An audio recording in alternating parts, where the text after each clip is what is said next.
Hello everyone, I'm Revan and welcome back to a new episode of my Minecraft tutorial Building with Revan. Where today I'm gonna show you a few easy ways to build perfectly looking spirals and helixes in Minecraft. So let me give you quick an agenda of today's video, and afterwards I show you two little examples which shall give you an impression on what could be reached easily with these techniques in Minecraft.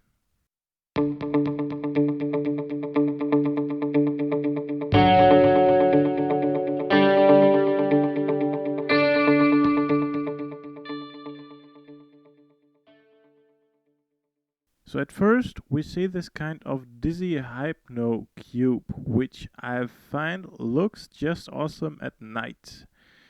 Here we see a technique used to create Archimedean spirals. And the next example I'm gonna show you is this double helix, which has an aim to look like a DNA molecule with all these cytosine and adenine, guanine within it.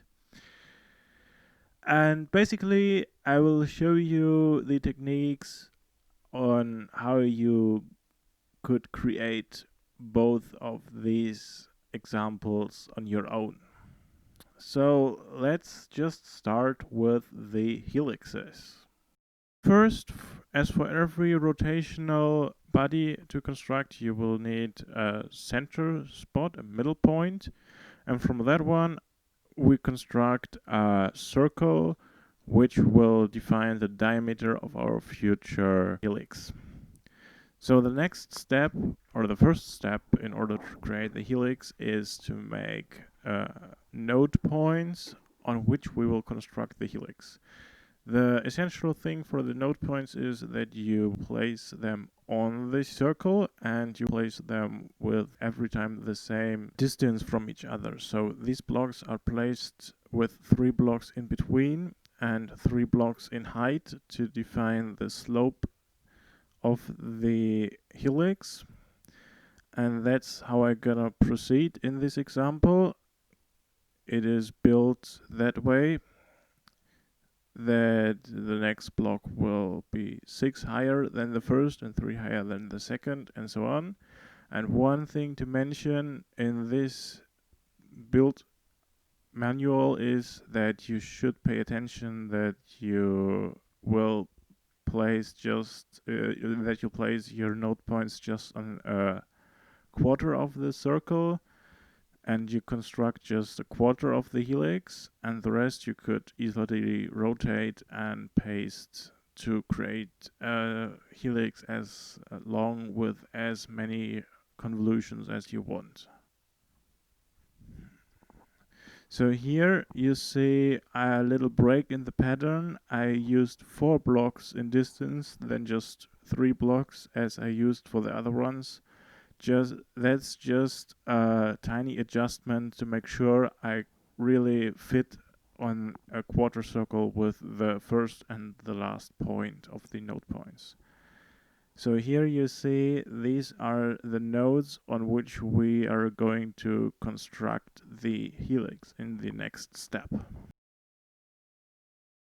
What you could see here is an older method of creating these helixes, which technically consists of putting little spheres on every node and so connecting the nodes. But I've found out that using the line method, which also gives you the possibility to define a diameter for the line, will have much better results, as you could see. So here I've created from one node to the next node a line of diameter of radius 3, and that's how you proceed now from node to node. Draw this line, and as you will see, the line method will result in a very much more smooth way, while the owl method leaves out just a kind of blocky and discrete shape of the helix. So the next step is the most work-intense step to create a hollow walkway-like helix tunnel, because you need to change the material of just the outer layer of the blocks, and I do not know whether I think there is not a generic word edit command to just do this task. As far as I know, there are commands to change the upper boundary and the lower boundary of blocks at once. This is what I'm doing right now. I will change the blue wool to blue stained glass in the upper and lower bound automatically. But for the rest of the blocks, I will define a little brush and then brush it all by hand. So this is a kind of work intense task, and if you guys know it any better than me and know that there might be a word edit command to do all of this work automatically, do not hesitate. Just write a comment and make even me more intelligent about the techniques you could use. So once we are done with this here, let's wait another few seconds. So once we are done with this change of the surface material of this helix part, we could just replace the inner material to 0, and then we will have a hollow helix to work even in. So we have also this tunnel which we could go inside and work inside around. So the final thing is to make of this quarter helix complete nice looking helix shape. You will just copy and paste it all around, and that's how you could how it could look like if it is final. So this is one complete convolution of the helix. So now we are done with the helixes. Let's focus on the spirals. Thing to mention is there are many, in fact, infinitely many kinds of spirals out there. What you see here in the video is an Archimedean spiral, which is defined by the constant rate of growth per every revolution. But there are also other examples like the logarithmic spiral, which in fact has a logarithmic growth rate per revolution. In this video, I'm going to show you how to create Archimedean and logarithmic spirals, but with a little few adjustments to these methods I'm showing you. You could create any kind of spiral you want, basically. So at first, let's start with an approximation method, which you could construct with this most common word edit to the circle tool. What you will need to do is you create circles, one after another, every circle coaxial with the other ones, and you will vary them in size. So, for example, if you want to have an Archimedean spiral, like I do in this example, you will make them bigger every step with the same step size. For example, my step size was 3, so I've made 3, 6, 12, and 15 blocks in radii of the circle. But if you want a logarithmic spiral, you should use the golden ratio to determine the growth rate of the circles. And now you mark the corner blocks of these circles, because what we're gonna do is we will use the quarter circles, and from each bigger circle we will use one quarter circle, and in the end we will put them together to create the spiral. You could vary around with this. For example, you could also build the spiral not out of quarter circles but out of half circles. You may have a look how this works out. As we are done getting rid of the glass blocks we do not use and just keep the quarter circles, we would need to put them together. And then we are done.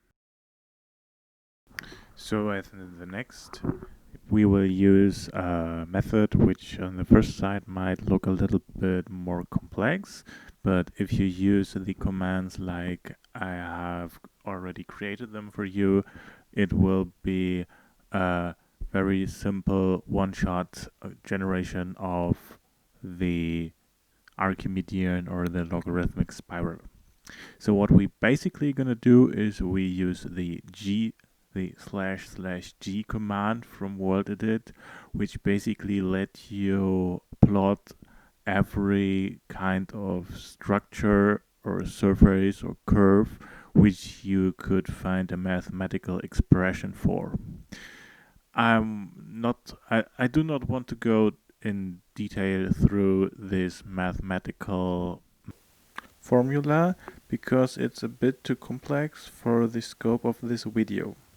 I will explain this in a little more detail within an advanced or expert video of this series. By the way, this command is for the Archimedean spiral.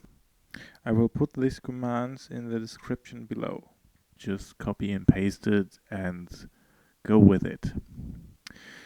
So what we do see here are the canonic variables x, y, and z, which are basically the coordinates which Minecraft does use.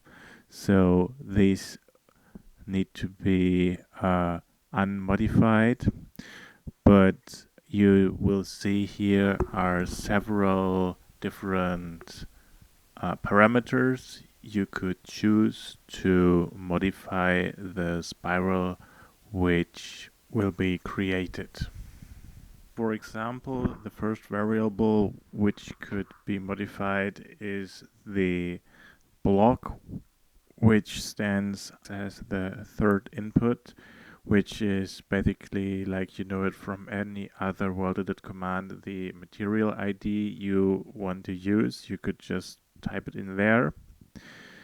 Then the next parameter you could choose is the A after the equal sign, which defines the growth rate per convolution of the Archimedean spiral. The next parameter, which is very important, is the B in the formula.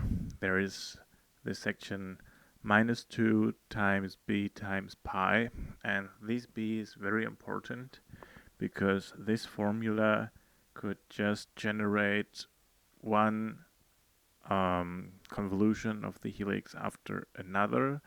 So if you want to create a helix which has multiple convolution, like I showed you in the first example, then you're gonna need to use this command multiple times and every time increment the value for b by 1, so you could plot one convolution after another.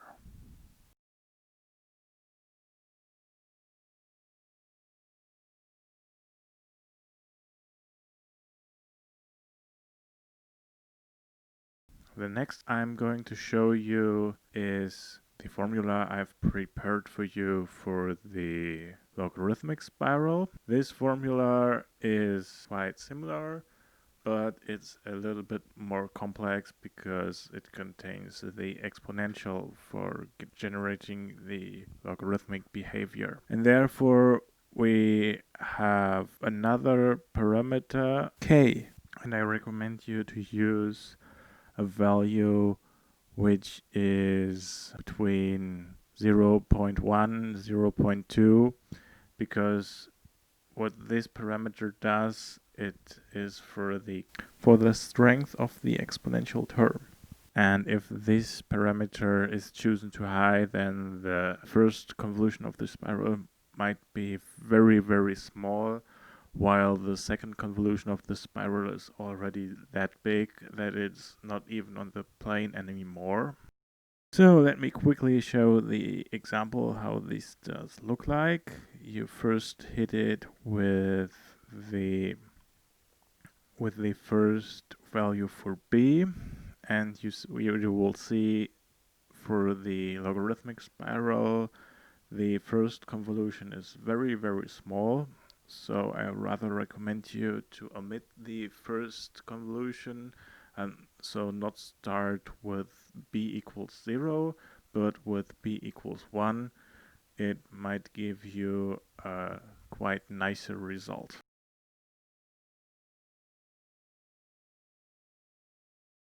With this, I'll say bye-bye, and I wish you a happy time of doing all the things I showed you in this video, and bye-bye.